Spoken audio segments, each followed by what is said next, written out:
Stephanie Davis. I just told her she's my hero because about 2.5, maybe 3 weeks ago, I realized that we had a blank spot in our, schedule. And so I call up Stephanie and she was jumping up and down for joy. So I'm really happy to introduce her today. Stephanie spent 30 years as a church musician and came to Billings about 11 years ago. She served as the musical director at Lutheran Church of the Good Shepherd, and about 2 to 3 years ago, she decided to transition into full-time teaching. And she teaches her studio full-time and is the teacher of keyboard proficiency up at MSUB to non-piano majors. Great job. She's a lifelong learner. Her students love her, and she has many humorous stories. So please join me in welcoming Stephanie.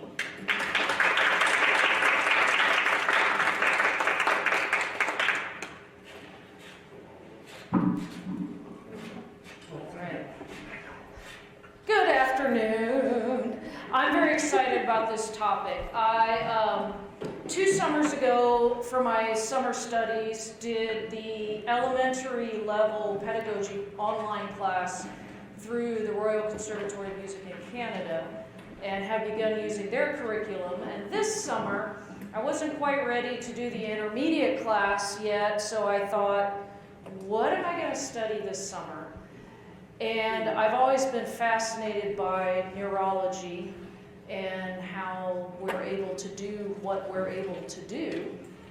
So I basically studied neuroscience all summer with the idea of how do we make music, how do we perceive music, and how do we learn, with the idea of then being able to use that information from the standpoint of how can we teach music better. And align that closely with how our brains work anyway. So, we're going to do a little arts and crafts, and we're going to watch a movie. So, if you would, there should be pipe cleaners on most of the tables. If not, head to another table and steal some. You need 4 long ones and 4 short ones, and the color scheme does not matter. So share with your friends. 4 long ones and 4 short ones.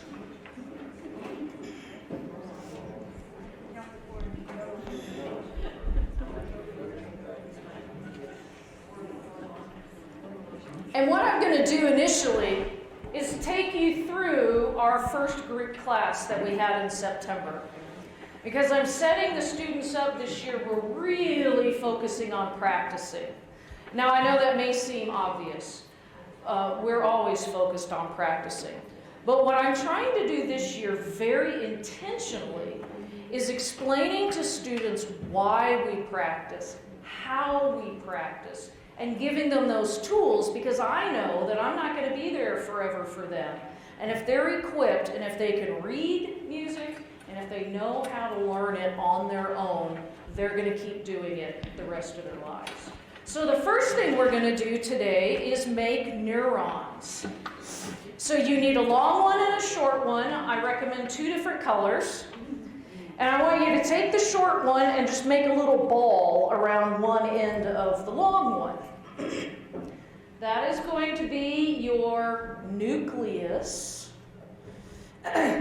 And then after you get your nucleus attached there, this is where I find out who the perfectionists are. I had one student unwrap hers and redo it, I think 4 times, so she could get the swirls exactly lined up. And then you're going to take the nucleus and just snail the long one around it. Okay? Just roll it up so it looks like a snail. And that is your cell body.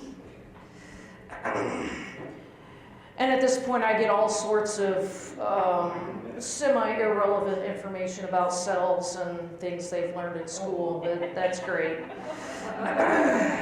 Stephanie, so we're Yeah, long one around the short one. Around that little ball that you made. So it winds up, you probably can't see real well, but so that it winds up in the middle, kind of like like your nucleus inside yours. And it doesn't matter if it's in the middle because the nucleus is not always in the middle of the cell. All right, the next thing we'll do is take the short ones. You should have 3 or 4 left, depending on how many materials you have. And you're going to tie them around some part of your cell. There is no right answer. My apologies to data analysts everywhere. And just slip it through one of those coils somewhere, bend it up, and just give it a twist so it stays put. Okay? Again, this is where the perfectionists come out. Mine happens to have 3, and we decided mine was a dude having a bad hair day who couldn't hold his head up. So, take the remaining 3, wrap them around. Those are the dendrites. Dendrite comes from the same root word as tree, so those are our branches.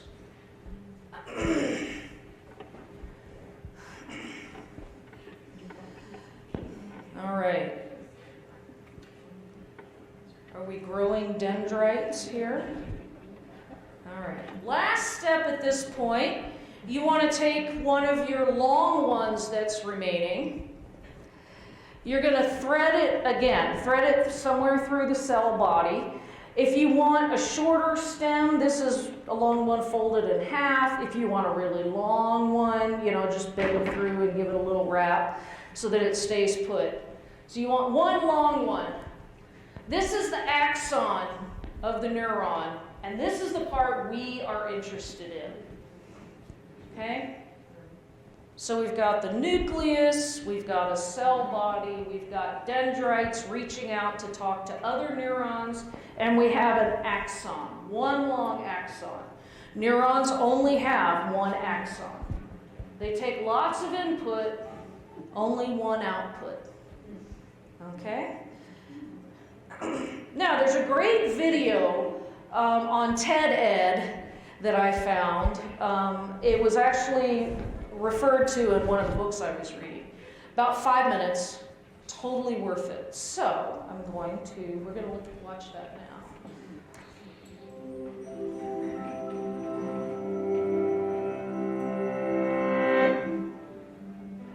Mastering any physical skill, be it performing a pirouette, playing an instrument, or throwing a baseball, takes practice. Practice is the repetition of an action with the goal of improvement, and it helps us perform with more ease, speed, and confidence. So what does practice do in our brains to make us better at things? Our brains have 2 kinds of neural tissue, gray matter and white matter. The gray matter processes information in the brain, directing signals and sensory stimuli to nerve cells, while white matter is mostly made up of fatty tissue and nerve fibers. In order for our bodies to move, information needs to travel from the brain's gray matter down the spinal cord through a chain of nerve fibers called axons to our muscles. So how does practice or repetition affect the inner workings of our brains? The axons that exist in the white matter are wrapped with a fatty substance called myelin, and it's this myelin covering, or sheath, that seems to change with practice. Myelin is similar to insulation on electrical cables. It prevents energy loss from electrical signals that the brain uses, moving them more efficiently along neural pathways. Some recent studies in mice suggest that the repetition of a physical motion increases the layers of myelin sheath that insulates the axons. And the more layers, the greater the insulation around the axon chains, forming a sort of superhighway for information connecting your brain to your muscles. So while many athletes and performers attribute their successes to muscle memory, muscles themselves don't really have memory. Rather, it may be the myelination of neural pathways that give these athletes and performers their edge with faster and more efficient neural pathways. There are many theories that attempt to quantify the number of hours, days, and even years of practice that it takes to master a skill. While we don't yet have a magic number, we do know that mastery isn't simply about the amount of hours of practice. It's also the quality and effectiveness of that practice. Effective practice is consistent, intensely focused, and targets content or weaknesses that lie at the edge of one's current abilities. So if effective practice is the key, how can we get the most out of our practice time? Try these tips. Focus on the task at hand. Minimize potential distractions by turning off the computer or TV and putting your cell phone on airplane mode. In one study, researchers observed 260 students studying. On average, those students were able to stay on task for only 6 minutes at a time. Laptops, smartphones, and particularly Facebook were the root of most distractions. Start out slowly or in slow motion. Coordination is built with repetitions, whether correct or incorrect. If you gradually increase the speed of the quality repetitions, you have a better chance of doing them correctly. Next, frequent repetitions with allotted breaks are common practice habits of elite performers. Studies have shown that many top athletes, musicians, and dancers spend 50 to 60 hours per week on activities related to their craft. Many divide their time used for effective practice into multiple daily practice sessions of limited duration. And finally, practice in your brain in vivid detail. It's a bit surprising, but a number of studies suggest that once a physical motion has been established, it can be reinforced just by imagining it. In one study, 144 basketball players were divided into 2 groups. Group A physically practiced one-handed free throws, while Group B only mentally practiced them. When they were tested at the end of the 2-week experiment, the intermediate and experienced players in both groups had improved by nearly the same amount. As scientists get closer to unraveling the secrets of our brains, our understanding of effective practice will only improve. In the meantime, effective practice is the best way we have of pushing our individual limits, achieving new heights, and maximizing our potential.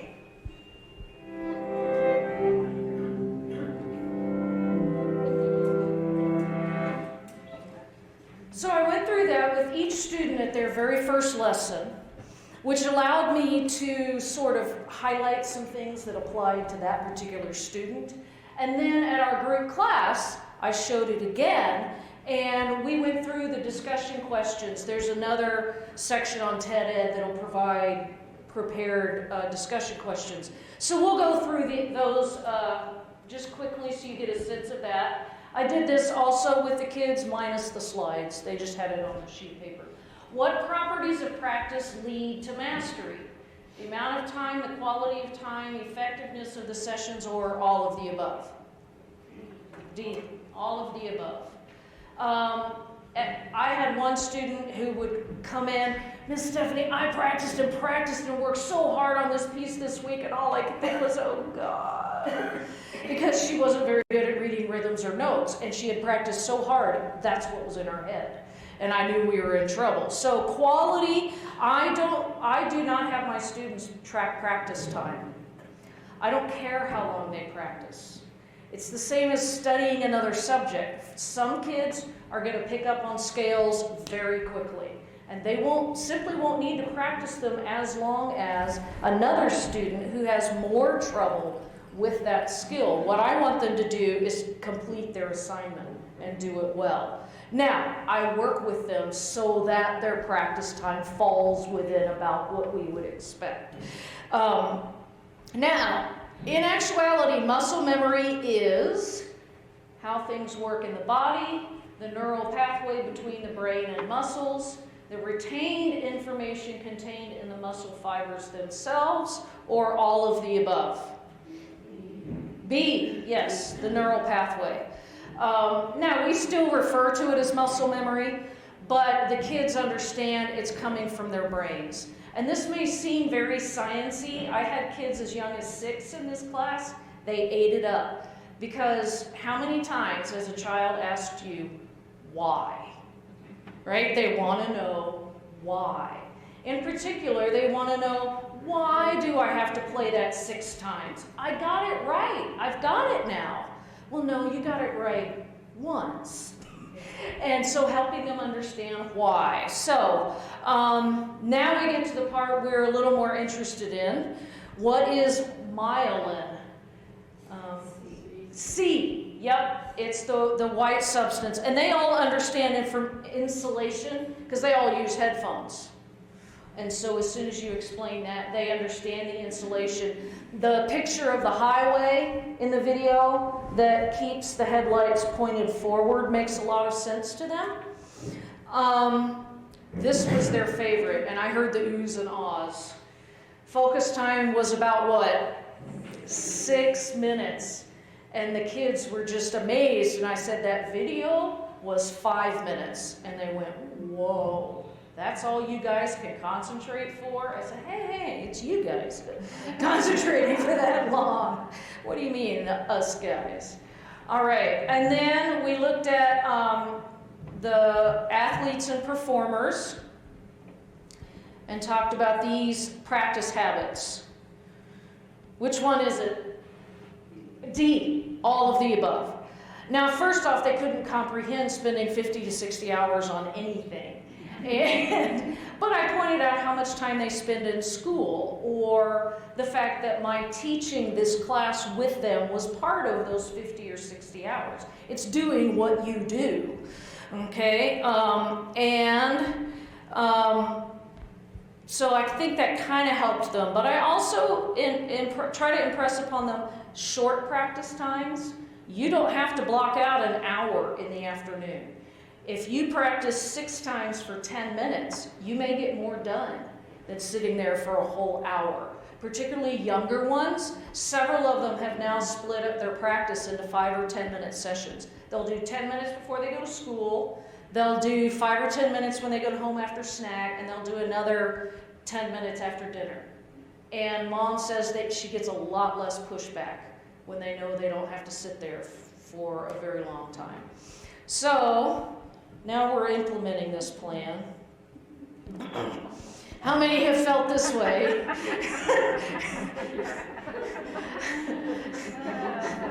What? I'm going to be all productive, and we sit down and go, oh, what's going to be productive? So, in order to have productive practice, it's consistent, intensely focused, and targets the weaknesses. We shorthand that last part by saying don't practice the hard parts. Or do practice the hard parts, don't practice the easy parts, okay? So we talk about what are some of the productive ways to make the most of your limited time, okay? I'm again, this year, since I'm focusing so much on how to practice, I'm working with my high schoolers. As you guys all know, they are insanely busy and it's hard to keep them engaged. So I'm really trying to help them see how much they can get done 10 or 15 minutes at a time. You know, I understand you have a huge essay due tomorrow. Use your piano to take a little break from that. Hit it hard and good for 15 minutes. You'll do well on the piano, and when you go back to your essay, your brain's going to be refreshed because you've been off doing something different. So, holler out, what are some good ways to use that practice time when it's so limited? What do you do? Go ahead. Sorry, I've actually copied off a page of music that they have a hard part on and cut that part out. Yep. And tape it onto their practice thing.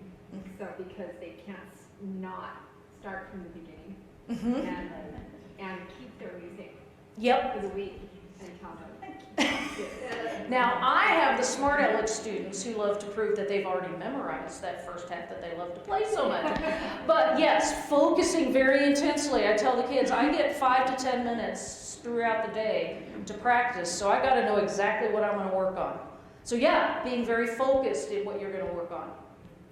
What's another way to be very productive when you don't have a lot of time? If you're going to focus on that small spot, you got to know exactly what you want to get done. Is your goal, sometimes the goal is to play through it and see where you are. But if all you ever do is play through it, that's all you're ever gonna be able